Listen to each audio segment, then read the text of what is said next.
Theophin, good evening. ഏതായാലും ഇപ്പോൾ police കേസെടുത്തിരിക്കുന്നു Shine ടീച്ചറുടെ പരാതിയിൽ എന്നതാണ് ഏറ്റവും പ്രധാനപ്പെട്ട കാര്യം. അതിൽ ഞാൻ മനസ്സിലാക്കുന്നത് കോൺഗ്രസ് അനുകൂല വാർത്താ പോർട്ടലുകൾ, ഒപ്പം തന്നെ ഈ വാർത്ത പ്രചരിപ്പിക്കാൻ മുന്നിൽ നിന്ന കോൺഗ്രസ് അനുകൂല ഐഡികൾ, ഇവർക്കൊക്കെ എതിരെയാണ് ഇപ്പോൾ പ്രാഥമിക ഘട്ടത്തിൽ കേസെടുത്തിരിക്കുന്നത്, അല്ലേ? Manu, good evening. മനു സിന്ധൂരി. ഏറ്റവും പ്രധാനമായി ഷൈൻ ടീച്ചറുടെ പരാതിയിൽ കേസെടുത്തിരിക്കുന്നത് പ്രധാനമായും CK Gopalakrishnan എന്നയാൾക്കെതിരെയും KM ഷാജഹാനെതിരെയുമാണ്. CK Gopalakrishnan എന്നത് നമ്മൾ നേരത്തെ സൂചിപ്പിച്ച് പറഞ്ഞതുപോലെ തന്നെ VD സതീശനുമായി ഏറ്റവും അടുപ്പമുള്ള ആളാണ്, പറവൂരുകാരനാണ്.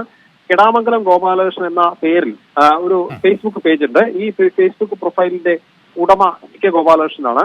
ഇയാളുടെ പേജിലൂടെയാണ് വ്യാജ പ്രചരണം ഉണ്ടായത്. ഈ പോസ്റ്റാണ് കൂടുതൽ കോൺഗ്രസുകാർ ഷെയർ ചെയ്തത്, കോൺഗ്രസ് നേതാക്കൾ ഉൾപ്പെടെ ഷെയർ ചെയ്തത്. KM ഷാജഹാൻ, അതായത് ഈ ഗോപാലകൃഷ്ണൻ പറയുന്നത് KM ഷാജഹാന്റെ പോസ്റ്റ് കണ്ടിട്ടാണ്, അയാളുടെ യൂട്യൂബ് കണ്ടിട്ടാണ് താൻ ഈ പോസ്റ്റ് ഇട്ടതെന്നാണ് പറയുന്നത്. KM ഷാജഹാനെയൊക്കെ ഏതെങ്കിലും മനുഷ്യർ കണക്കിലെടുക്കുമോ? ഏതെങ്കിലും അത്യാവശ്യം തലയ്ക്ക് ബോധമുള്ള ഏതെങ്കിലും മനുഷ്യർ ഈ ഷാജഹാൻ പറയുന്നതൊക്കെ കണക്കിലെടുക്കുമോ? ഇപ്പോൾ ഞാൻ മനസ്സിലാക്കുന്നത് തിയോഫിൻ, ഈ ഗോപാലകൃഷ്ണൻ എന്ന് പറയുന്ന വ്യക്തി VD സതീശന്റെ പ്രതിപക്ഷ നേതാവിന്റെ ഏറ്റവും അടുപ്പക്കാരിൽ ഒരാളാണ് പറവൂരിൽ എന്നാണ് നമുക്ക് അറിയാൻ കഴിയുന്നത്. അദ്ദേഹം തന്നെ പലവട്ടം പറഞ്ഞതായി കേൾക്കുന്നു. പ്രതിപക്ഷ നേതാവിന് വേണ്ടി സൈബർ പോസ്റ്റുകളൊക്കെ തയ്യാറാക്കുന്ന കൂട്ടത്തിൽപ്പെട്ട ഒരാൾ കൂടിയാണ് താനെന്ന് പറഞ്ഞതായിട്ടുള്ള വിവരങ്ങളൊക്കെ നമ്മുടെ മുൻപിലേക്ക് വരുന്നുണ്ട്. മനു, തീർച്ചയായും. അതായത് പ്രതിപക്ഷ നേതാവിന് വേണ്ടി, അതായത് അയാൾ തന്നെ പറയുന്നതാണ്, CK ഗോപാലകൃഷ്ണൻ എന്നയാൾ, അല്ലെങ്കിൽ കിടാമംഗലം ഗോപാലകൃഷ്ണൻ എന്ന പേരിൽ ഫേസ്ബുക്ക് പോസ്റ്റുകളിട്ട് കോൺഗ്രസിന്റെ സൈബർ പോരാളിയാണ്. ഈ കോൺഗ്രസിന്റെ സൈബർ പോരാളി തന്നെ പറയുന്നത് ഏറ്റവും കൂടുതൽ MLA-ക്ക് വേണ്ടി, പറവൂർ MLA-ക്ക് വേണ്ടി ഏറ്റവും കൂടുതൽ പോസ്റ്റുകൾ ഇട്ടിട്ടുള്ളതും ഏറ്റവും കൂടുതൽ സോഷ്യൽ മീഡിയയിൽ പ്രചരണം നടത്തുന്നതും താനാണ് എന്ന് അയാൾ തന്നെ പറഞ്ഞിട്ടുണ്ട്. ഇത് ഷൈൻ ടീച്ചറും ഇന്ന് നമ്മളോട് വ്യക്തമാക്കുകയും ചെയ്തു.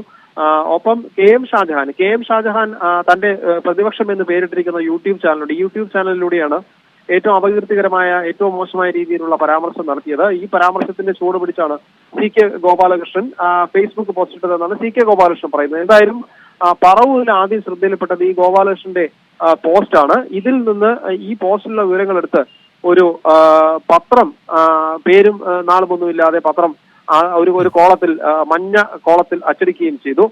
അതിന് പിന്നാലെയാണ് ഈ പത്രത്തിന്റെ കട്ടിംഗ് ഉൾപ്പെടെ പറവൂരിൽ നിന്നുള്ള നേതാക്കളും ഒപ്പം മറ്റ് നമ്മൾ നേരത്തെ സൂചിപ്പിച്ചതുപോലെ ഈ പലപ്പോഴും ചാനലുകൾ വന്നിരുന്ന് കോൺഗ്രസിന്റെ വക്താക്കളായി പ്രഖ്യാപിക്കുന്ന അല്ലെങ്കിൽ തങ്ങളുടെ നിലപാട് പറയുന്ന ഈ നേതാക്കൾ ഉൾപ്പെടെ.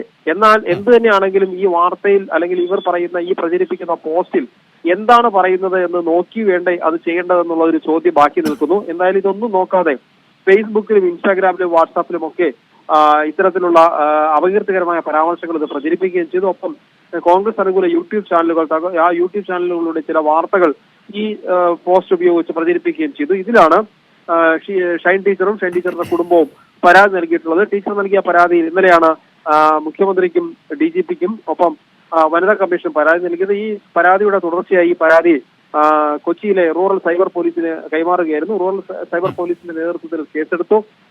പ്രധാനമായും ഗോപാലകൃഷ്ണനെയും ഈ KM ഷാജഹാനെയും പ്രതിയാക്കിയാണ് കേസെടുത്തിട്ടുള്ളത്. ഒപ്പം ടീച്ചറുടെ മൊഴി ഉച്ചയോടുകൂടി രേഖപ്പെടുത്തിയിരുന്നു. ടീച്ചറോട് പോലീസ് മൊഴി തേടിയതിൽ വ്യക്തമായി തന്നെ തനിക്കെതിരെ പ്രചരണം നടത്തിയവരെ കുറിച്ച് ടീച്ചർ വ്യക്തമായി വിവരങ്ങൾ നൽകിയിട്ടുണ്ട്. ഏതെല്ലാം രീതിയിൽ അപമാനിക്കുന്ന രീതിയിലുള്ള പ്രചാരണം നടത്തിയ ആ സോഷ്യൽ മീഡിയയിലുള്ള വ്യക്തികൾ, അത്തരത്തിലുള്ള സോഷ്യൽ മീഡിയ പ്രൊഫൈലുകൾ, ഈ ഓൺലൈൻ ചാനലുകളുടെ URL ലിങ്കുകൾ ഉൾപ്പെടെ ടീച്ചർ പോലീസിന് കൈമാറിയിട്ടുണ്ട്. എന്തായാലും ഇതിൽ ആദ്യ നടപടിയാണ് ഇപ്പോൾ രണ്ടുപേരെ പ്രധാന പ്രതികളാക്കി കേസെടുത്തിട്ടുള്ളത്. ഒപ്പം ഈ വാർത്തകൾ, വ്യാജ വാർത്തകൾ പ്രചരിപ്പിച്ച യൂട്യൂബ് ചാനലുകൾക്കെതിരെയും നടപടി ഉണ്ടാകും. ഇതിന് പിന്നാലെയാണ് ഇനി അടുത്ത ഘട്ടമായി ഇത് ഷെയർ ചെയ്ത് പ്രചരിപ്പിച്ചവർക്കെതിരെ നടപടി ഉണ്ടാകും. എന്തായാലും കേസ് ആയിട്ടുണ്ട് എന്ന്, അല്ലെങ്കിൽ ടീച്ചർ പരാതി നൽകിയെന്ന് അറിഞ്ഞതോടുകൂടി പലരും തങ്ങളുടെ പോസ്റ്റ് ഡിലീറ്റ് ചെയ്തിട്ടുണ്ട്. പ്രൊഫൈലരും യൂട്യൂബ് ചാനലുകളും ചിലതൊക്കെ മുക്കുകയും ചെയ്തിട്ടുണ്ട്.